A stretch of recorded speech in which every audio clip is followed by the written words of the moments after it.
You ask Tiger to solve. This deals with linear equations with one unknown. The final result is x equals -1. Let's solve it step by step. Simplify the expression. Expand the parentheses. Simplify the arithmetic. Expand the parentheses. Group like terms. Simplify the arithmetic.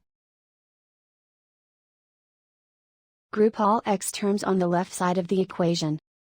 Subtract x from both sides. Group like terms. Simplify the arithmetic.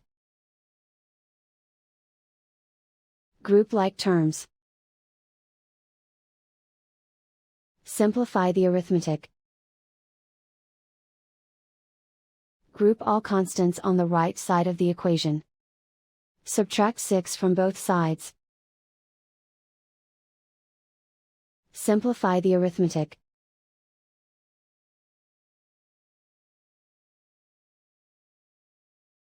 Isolate the x. Divide both sides by -3. Cancel out the negatives. Simplify the fraction. Move the negative sign from the denominator to the numerator. Simplify the fraction. And so the final result is x equals -1.